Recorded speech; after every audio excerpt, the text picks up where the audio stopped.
Welcome to Commsverse. This session is number 303, Building a Secure Telephony Service for Microsoft Teams, with our speaker, Ian Guest, Managing Director at Pure IP. Over to you, Ian. Thank you very much, and thank you everybody for tuning in. And hello to you, whether it's your morning or your evening or wherever you are in the world. Today we're going to this session is going to be a short session looking at how to build a secure telephony service for Microsoft Teams with direct routing. Before we get into the actual topic itself, I'd just like to say a quick thank you to everybody that's been behind making Commsverse a reality. So that's everybody from the organisers who have put a lot of hard effort into this over the last few months, to the volunteers, the community, and of course the exhibitors and sponsors. So without further ado, let's move on. So really just wanted to get a little bit of level setting going on before we get too deep into the detail. I think that's one thing that's become very apparent over the last few months is that voice is still a very important part of the business. We've seen a lot of change in the way that voice is delivered over the recent times, and that's really been proliferated by a lot of the cloud services that have come through, but it still remains a very important part of the business mix. We only have to look at, we have different modes and means of communicating these days with video, etc., but still voice remains a critical part of that.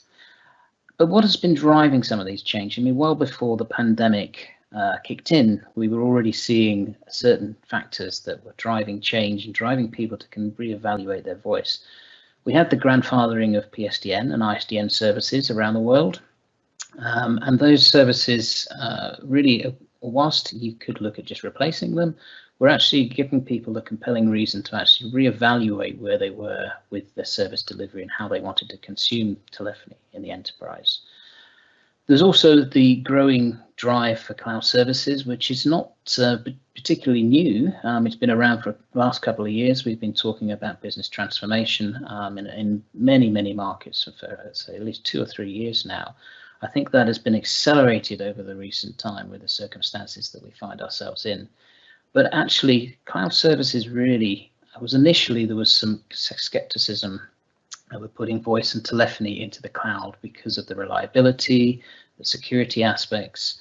But since that's become quite mature and been more accepted, the cloud services have begun to really appear on the corporate agenda as being a strategy they want to do for a lot of the other reasons and the benefits that come with it, whether that's the flexibility, the scalability, the cost savings. I mean, certainly when you look at telephony in the old world, when you're looking at legacy PBXs, you have a lot of costs involved with maintenance and management of that, and having the people and resources in-house to actually know what's going on and support that thing. So really cloud services brings with it a lot of benefits.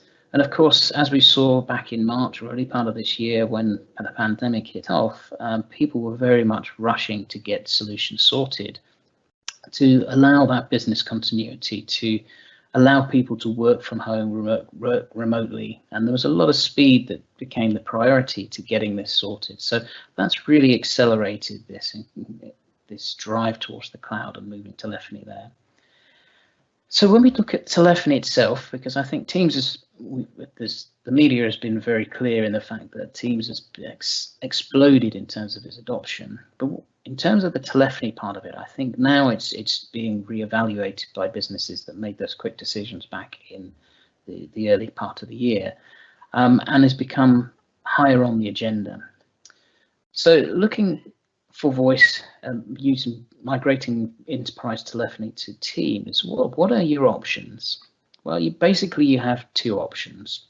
The first option is to you have the phone system, but look at utilizing Microsoft's core plans, which are a bundled set of minutes, conveniently priced on a per user per month basis, which for those of you that are on sort of perhaps smaller organizations that are looking for that convenience angle, it's very suitable. You then have the direct routing option, which is basically where you plug in or bring your own carrier to Teams. Now Now that can have certain advantages, and in some cases it's a necessity depending on what you want to do. So what are some of the deciding factors? Why are people looking at which are the options best for them? So if we look at some of the geographical coverage, so you need to consider where and who is going to be calling in your environment, so who you're calling to, where you're calling from, where are your users located. So that whole geographic coverage is a consideration. The cost consideration, whilst call plans is very convenient from a point of view as it's per user per month, so it's very easy to budget for, when you start looking at some of the larger organizations with the multinational footprints, that can become a little bit costly. So hence the direct routing becomes a consideration where you can consume the services either by again, perhaps a bundled package, or it could be on a per month basis, or it could be as a pay as you use type model, which is often seen as being quite advantageous to a lot of users because you're only paying for literally what you use.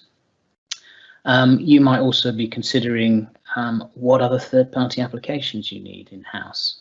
So if you're needing contact centers or call centers, then again, you need to look at whether the call plans or the direct routing is the option for you, as well as the skills and the capabilities that you have within house. So those are all the factors that would be considered when you're looking at either one of those two options. We are going to focus predominantly on direct routing today. You can have a blend of the two in your environment, but direct routing is where we're going to focus. And I'm going to talk through some of the considerations that you would perhaps consider or look at when trying to put a direct routing service in. So I think the first one, because direct routing is something where you can bring your own carrier, but you can really have as much input and as much management of the infrastructure as you wish. So you can just have the carrier bringing a service to you and you doing the rest. You can have hardware and control of the hardware on site if you wish. So there are lots of different models of how you can actually resource it and how much you want to put effort, you want to put in yourself. I think when you look at this, that's the big question, is how much do you do in-house and how much do you do with outsourced partners? There's a whole raft of things to consider here, and I think this is where, as a business, you need to be honest with yourself and with the environment that you face and the challenges that you may face. You need to understand the complexities of the requirements. By that, what I mean is looking at what is required within your environment, whether you're looking at third-party applications, what other applications you need, whether there's call recording involved, whether there's call center contact centers involved, etc. What are the complexities of bringing those together? Do you understand those complexities? Do you have the resources and the knowledge in-house to understand that and make those a reality? Because you may want to control part of it and you may want to then outsource part of it. I think as well, looking at identifying what needs to be done to actually make the basic service work. So looking into the tenant, looking into the configuration of it. Do you know what workflows you need and where they need to go? So it's doing that sort of due diligence on your environment, your requirements, having an open and honest look at what you can do, what is feasible for you, and what makes sense for you to do in terms of a cost perspective. So I think that's the first big decision to ask is what can you do, or what do you want to do in terms of managing and implementing a direct routing service. Probably the next thing to also consider, and we see quite a bit of this, is there's, particularly with large projects are phased. And that makes a lot of sense. Now, they can be phased because of the size, that could be phased because of the geographic region. And it could be phased by user groups. You may find that you have certain users involved that have very basic needs and are very easy to migrate and could give you a quick win. And then you have, at the other end of the spectrum, other users where the requirements are a little bit more complex. There may be other applications involved, and it would make sense to perhaps do those together. So look at phasing that project and look at working with, if you're outsourcing and bringing your own carrier, make sure that you can work and build your phased project with that particular carrier. there are a lot of other considerations to consider as well, not just in once you've got your plan of what phases you need to do, is think through some of those, the process elements and the impact of that. So by that, what I mean is looking at how you migrate users from a legacy environment, which could be a Cisco or a PBX or those sort of environments, to a Teams environment, but with minimal impact and minimal disruption to the business. Because what you really want is the users really to be continue to work and without that disruption, and make that a smoother process as possible. So really get into the weeds of that detail of that. So once you've got your phased plan with your groups or by requirements or by region, start to have a look at those other aspects of what that process requires and what the impact of migrating people are. And then before you start to commit decommissioning services as well, make sure that you have everything working properly so that you have those fallback options as well. So when you're looking at perhaps working with an outsourced vendor, or if you're looking to do it yourself, look how smart you can be. What tools are available to you to assist that process, to assist the planning and going through there. The next couple of things that I want to bring is this mixed environment we have. Having a mixed environment, I think, is very normal, is very usual. I don't think there is any one vendor or one single solution out there that can provide the entire end-to-end solution that every customer will need.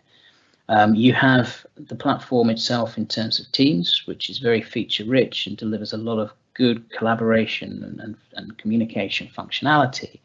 But there are certain things that perhaps you still need to look at that are not native within Teams, so things like your contact center, etc. When we talk of hybrid, we're actually talking about a mixed environment where part of your organizational environment is in the cloud and part of it is on-premise somewhere. Now, there may be different reasons for doing that. That may be different, the user requirements are on-premise. It might be that it's just a temporary measure while you're migrating people through from an on-premise into a cloud environment. Or it might be that it is a little bit more long-term, and it might be that it's for a survivability scenario. So your fallback scenario is to have something on-premise.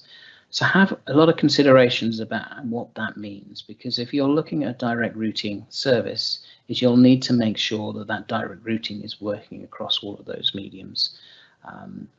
Integrations as well, we've covered this a little bit, but what we're talking about there is bringing in third-party call-based applications, and I think the most common one that we see quite regularly is contact centers. So having an approach where you identify the contact center you're requiring, the features and functionality, go through the approval process, the due diligence there, as you would with any other technology investment you make.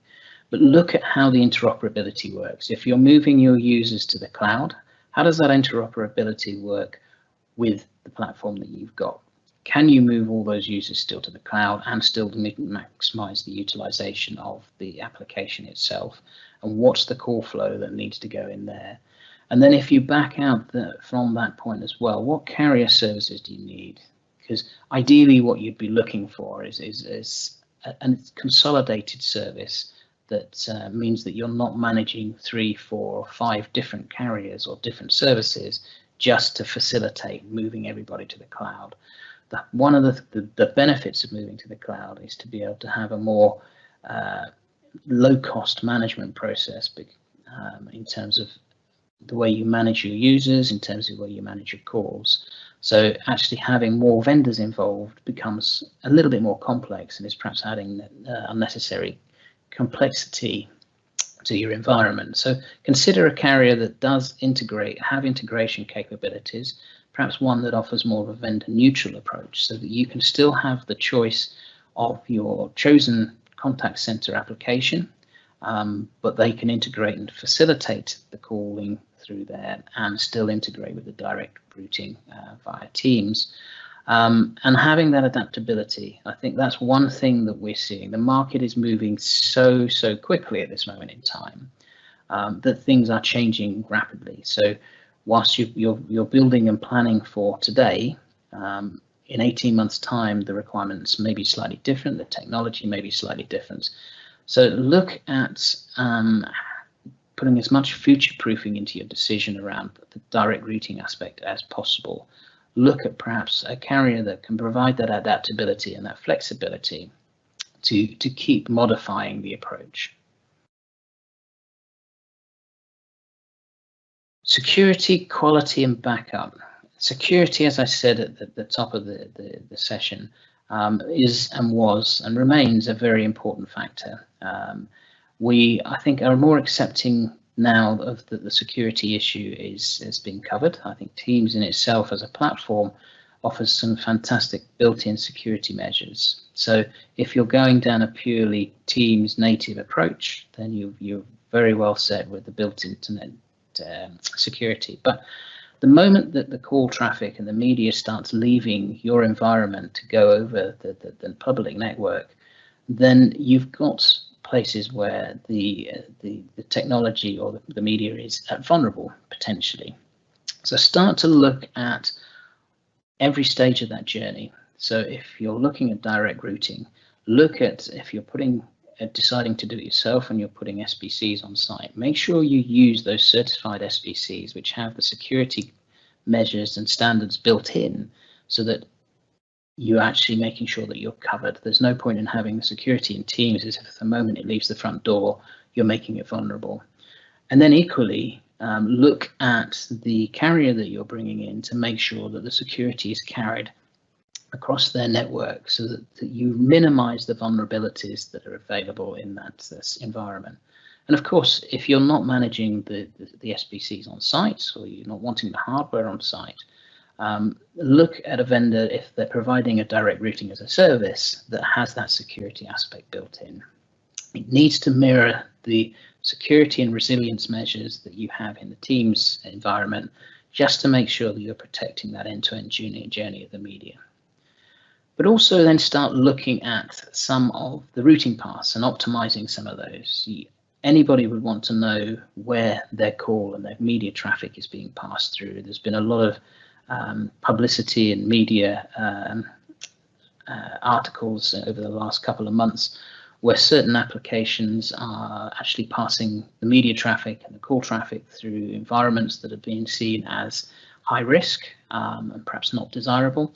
So making sure that you know and understand where your media is being passed through, and actually also consider media optimization, which is something which is available certainly on the ribbon SBCs, where the media is actually handled more locally, and by handling it more locally, it's traveling less distance. So you've got a better or less vulnerability, so a bit more of a security aspect in there, but as also it provides a better quality because you're not passing the traffic over great distances or through different hardware or through different data centers, that the media is actually being optimized on a local level.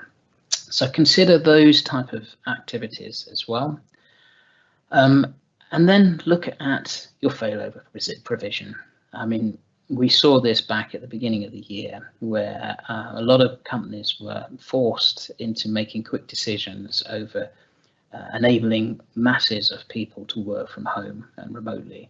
And that became a big challenge. I think business continuity is probably one of those things that has been considered as a just in case for many, many years, and people didn't really think that it would ever really happen unless you're unlucky enough to get a flood or a disaster in your building.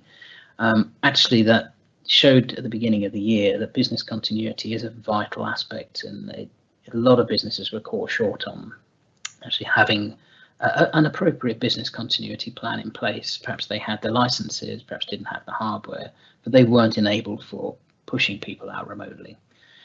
With Teams, you have a great tool that has that flexibility there, that has a great mobile experience. You can work from anywhere. So you have the tooling. It's then enabling the connectivity with that tooling to make that work.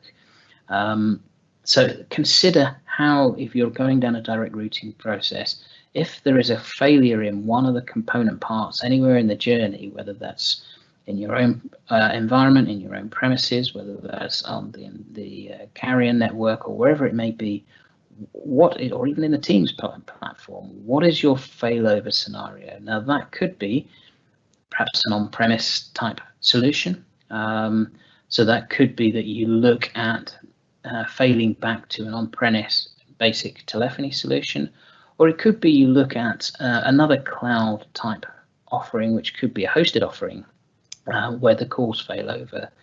But again, think of those things through. And if you're looking at engaging a third-party carrier or vendor, look at their georedundancies as well. What happens if one of their environments goes down? Where do the calls flow over to?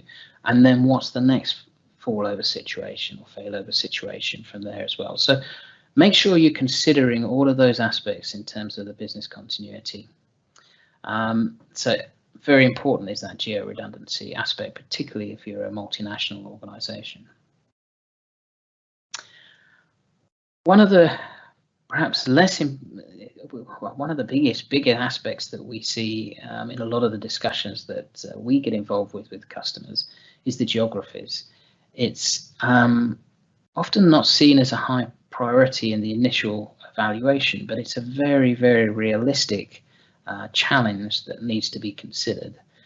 If you're a multinational or you have sites in different regions, different countries, how do you provide a fully resilient and scalable and secure solution to all of those countries that is cost effective?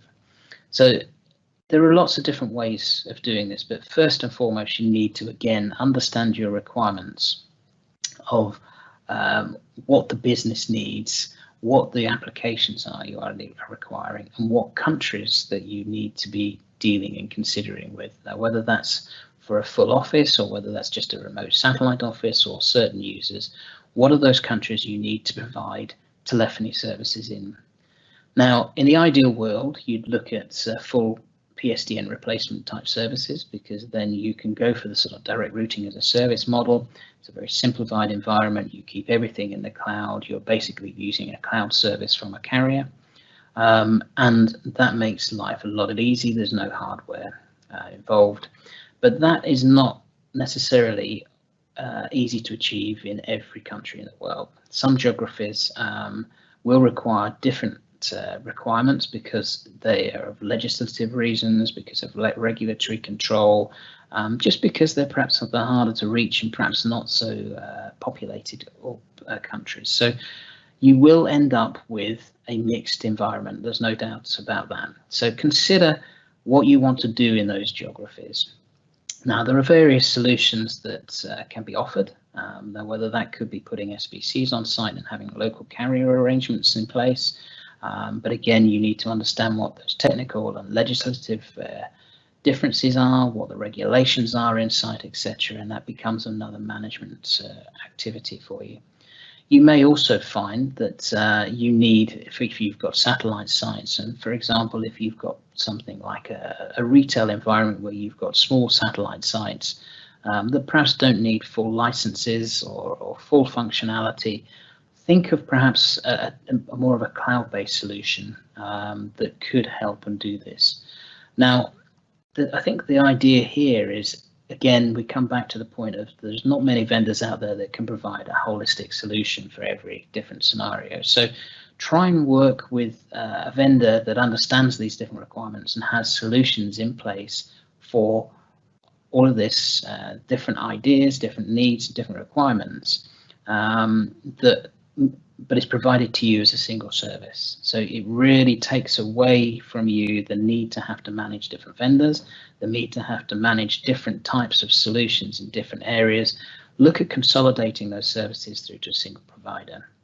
So, because it just makes a lot more sense to alleviate some of those costs and those management implications to do so. So again, when you're doing your due diligence in terms of looking at the geographies that you need, just have a lot of consideration on these different regions.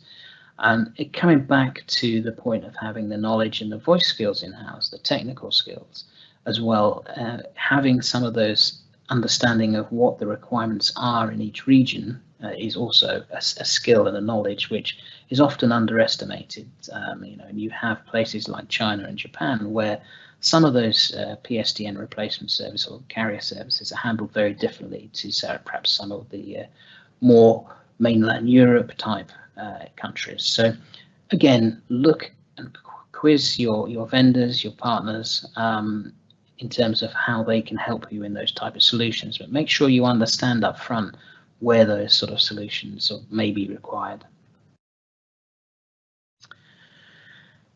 And I think the last point that I wanted to pull through is think of life after go live. You've got your service up and running, you've migrated your users to Teams, so everybody's happily working now in the cloud. But that's not where it stops. There's a continuing service required to not just help with the management and the analysis of the service in terms of moves, adds and changes, updates, number management, etc., but also looking at monitoring for the utilization, the security aspects. That is something that continues ongoing, and it's something that you may want to do yourself, or it may be something that you want a third party to come in and do for you. What we're finding more and more is that organizations are looking to outsource as much of this as possible, but getting the business intelligence in. I think there's a lot of software applications out there that will help you do different aspects of this this management and this security management, monitoring and utilization monitoring. But what we have seen is a lot of investment goes into this software, and often they sit and getting dusty on the virtual shelf within an organization because they're not utilized or they don't know how to be utilized. So perhaps consider how you can work with a vendor to deliver those for you. So you're getting this management information as part of the service. In terms of the management, also consider things like how do you manage the numbers? A simple thing, but the bigger you are, the harder that becomes and the more of a challenge that becomes as a project. So that number management situation and the moves, adds and changes can be a very time-consuming activity to be done in-house, but it is something which will need to be kept on top of. So again, make that decision. Is that something that you want to do in-house, or is there something you want to do externally? Coming back to the fact of monitoring the different stages of the journey, again, you want to know where things are being used. There may be a billing aspect that you want to, perhaps your organization looks to bill out to certain regions or bill out to certain hubs if there's that central type of arrangement, depending on the structure of your business.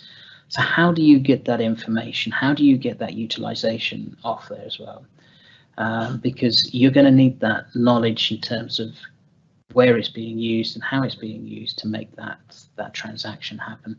But equally, it's about monitoring the utilization. If it's not being used, there could be a question: do you need the services in those areas, or could you turn down the services in those areas? So look to have that flexibility to be able to monitor that regularly and elastically scale to the needs of the business. Also, there's the troubleshooting element. We don't live in a perfect world, so things are always going to go wrong. So making sure that if something does go wrong, you know where you can go to get something fixed quickly and with as minimal fuss. So if you're bringing in a direct routing service, if you're managing it yourself, the emphasis then becomes on you chasing around the carriers to try and find a solution. If you're buying in something like a direct routing as a service type model, then again, look at how that process works within the business that you're engaging or the partner that you're outsourcing. And again, if you can consolidate those services together, that makes that aspect of troubleshooting that much easier because the responsibility is in one place. The security monitoring as well. We've already mentioned about checking to make sure that every step of the journey is covered as secure as possible, but it's fine putting that due diligence in place up front, but then making sure that that's working on a day-to-day basis. Being able to spot trends or anomalies within your network is quite useful to know. So we've seen a lot of instances over the last couple of months with people working remotely where the cybercrime has started to increase, and you see within a customer's environment that There are some anomalies going on in terms of calls being made in a certain region, perhaps a number of calls being made over a short period of time. So being able to spot those potential trends that could be issues and be able to act on them quickly to close them down could be a saving grace for you in terms of that security breaches. Quality goes without saying. You want a positive experience for your users. I think we've all had the experiences of breaking calls, etc. And that connectivity is always a challenge from that last mile right the way through the network. So make sure that the services that you're putting in place are as good as they can get. Make sure you're looking and monitoring the quality of service across the lifespan of the journey of the media, but also the lifespan of the project. And coming back to that transparency, I think these investments are not cheap investments. They're critical investments for the business, but they're not necessarily cheap investments. So making sure that you know that you're getting value for money, getting that transparency of what you're using, what you're not using, so you can upscale and downscale the bids that you need. And pricing as well. I mean, what we're seeing is whilst you have the convenience of bundled call plans, a lot of people, particularly as you start to become slightly bigger within an slightly bigger organization, is the ability to actually just pay for what you use. Whilst there's a variable element to that, there is an ability to save quite a bit of money than just taking the bundled pricing approach. So look at that transparency you want, understand what transparency you need and what's important for you as a business. So just to summarize before we close up, my tips for looking at how to build a secure and reliable solution in terms of telephony or providing telephony with Microsoft Teams is take that practical approach to resourcing. Be honest and open with what you can and can't do and what you do and do not want to do. Phasing the projects makes a lot of sense and is very, very common, and as is getting the right mix. Whilst there is a desire with a lot of businesses to move everything to the cloud, having that mix of different applications, having that hybrid approach and that hybrid environment is not an uncommon thing. It's just making sure that it works for you and you understand the implications and the management of it, and you simplify that as much as possible so you're not having complex environments that are costing you a fortune in management time or costs to actually do. Security, continuity and user experience, I think, speak for themselves. They're very key aspects, and security has been for a long time, but it's that business continuity. So if we get, for example, another sort of pandemic type example, you're able to move people off into working remotely, collaborating remotely with minimal impact to the business. And getting that user experience, positive user experience, is always key to getting the engagement within the business. Understanding that geographical puzzle, again, you'll find very few vendors that can actually offer full PSTN replacements across every geography in the world. So understanding what those requirements are, how you're going to get direct routing in that environment, what's the best way of using it, how do you use things like the media optimization, etc., into that whole environment. And what solution fits best, but don't again do so without your own cost in terms of having more complexity than you need.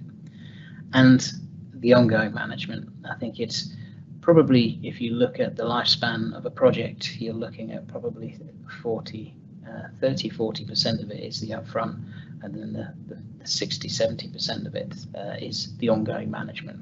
So make sure you understand what that involves, how do you consider that, because it's not just for Christmas. That brings me to the end of my session. I hope it's been very high level, but I hope that's been of useful. If there are any questions now, I'm happy to take them. There's one question in the queue.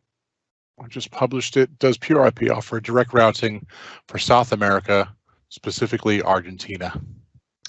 We offer voice services in certain parts of South America, yes. So we can pick that discussion up, particularly if it's part of a bigger a bigger project where some of those requirements are perhaps in that South American region. So we can certainly look at what those solutions in that mix are. So happy, Catherine, to pick that up with you separately and understand what your requirement is.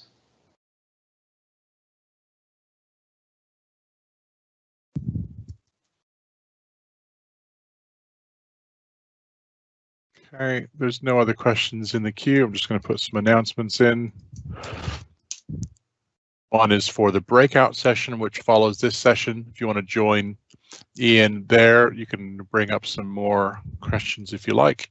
And the next is our session survey, is giving our speakers a bit of feedback is always a good thing and helps everybody learn and grow. Brilliant. If there's any other questions, we can wait a few minutes.